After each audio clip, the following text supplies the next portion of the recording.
Okay, welcome everybody to the Client Focused Connections monthly conference call. We do this once a month, and we never know who's going to attend. Sometimes we'll have 3, and sometimes we'll have as high as 20 or 30. Dan Bartholomew is our agent, the guest speaker. He's from Ohio, and I'll let him tell you his story.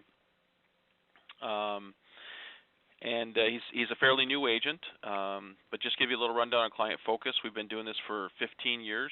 And we've been real strong with farmers the last 8 years, and we call across the country, and our specialty is commercial insurance. So, Dan, if you just want to take it away and tell your story, and then if Rob Rector is on the line, he'll do a short presentation. If he's not, we'll skip it and move on, and we'll just do kind of a Q&A session. Sounds good. Thank you. Mm-hmm. Again, my name is Dan Bartholomew. I'm an agent with farmers in Columbus, Ohio. I've been doing it for about a year now, so I'm still fairly new. Don't have a background in insurance at all.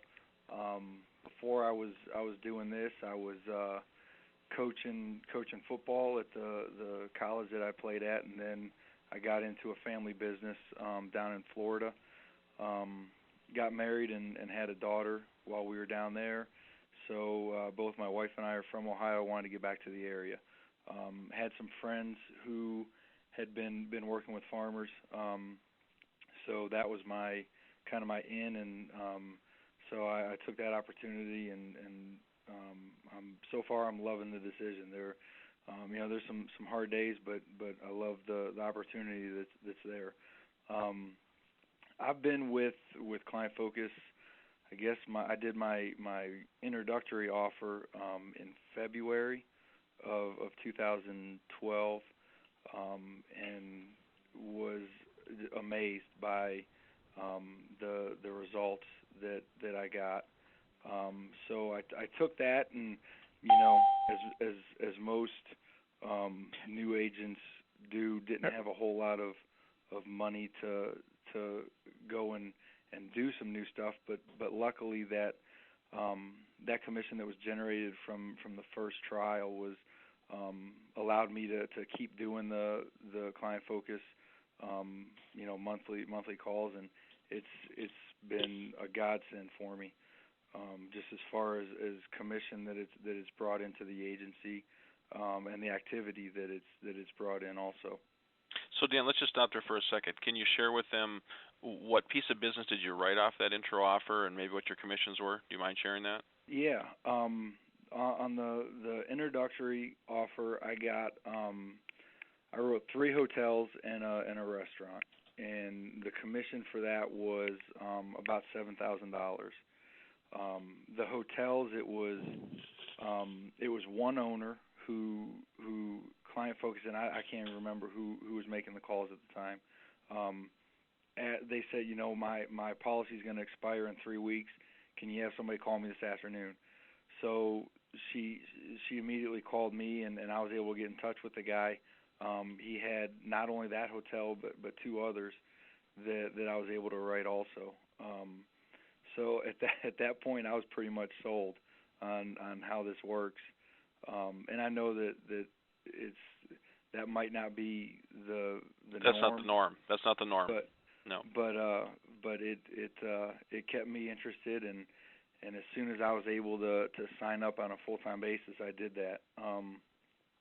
And to be honest with you, it's writing those 3 hotels was huge. But even since then, I started doing it again in May, and so far I've written probably 2 or 3 auto body shops, a restaurant, another hotel, and I'm hopefully getting ready to close on an apartment complex this week or next week.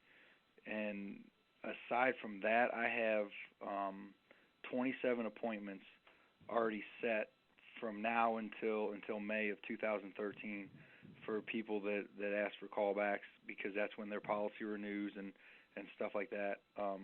So aside from the immediate return, it's something that keeps your calendar full. I'm just ecstatic hearing this story. I mean, we've been doing this for 15 years. Here you're a one-year agent coming out of the block, and the success that you have with this, is totally amazing, because that's just not always the case.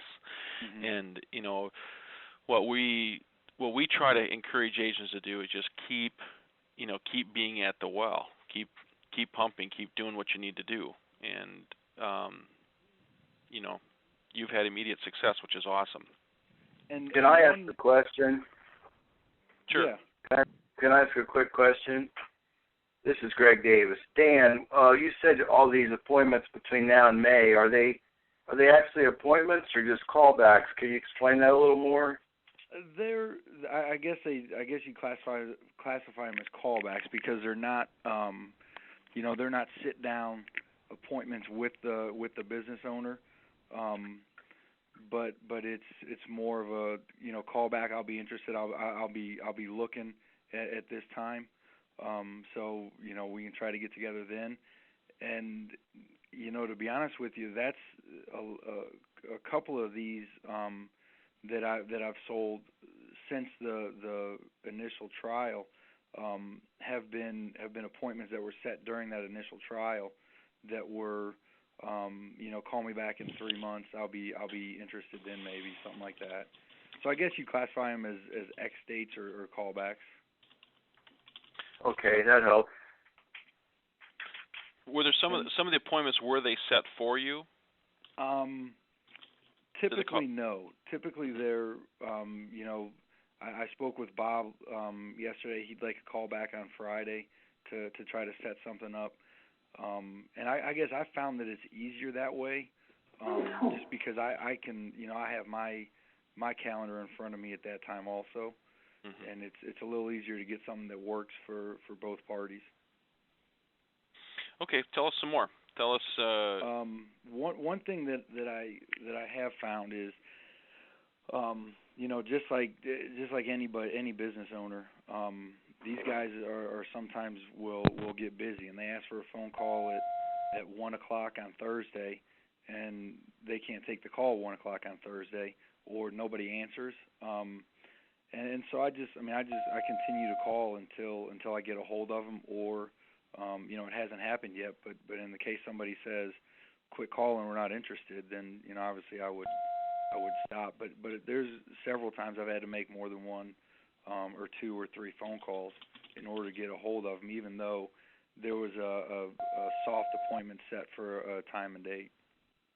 Hang on one second here, Sue. I don't know why that beep's coming. I don't know if you're able to maybe mute everybody and then. Yeah, I'm trying to find it to mute it. Okay. Okay. Sorry for the interruption there, Dan. Not a problem. And then the one other thing that I found with client from Client Focus's end is just the communication. How nice it is to have somebody in the morning that your call session starts, for that caller to call and say, I'm getting ready to do a session for you. I'll have the email be out to you by this evening. And then I've had a couple times where there's been hot leads where they wanted a call back, either that day or early the next morning. And whoever's making the calls has called and just said, I got a hot lead. Are you going to be available to make this call in the morning, or do I need to call them back and reschedule, something to that effect?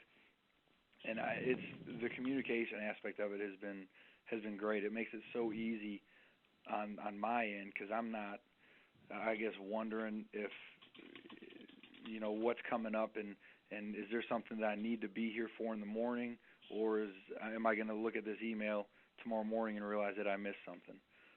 They do a pretty good job of letting you know when stuff's coming. Let's go back and talk about, like we talked about this morning, Dan, where you mentioned when you first started out and you were making the calls yourself, and kind of the transition between that and Client Focus. And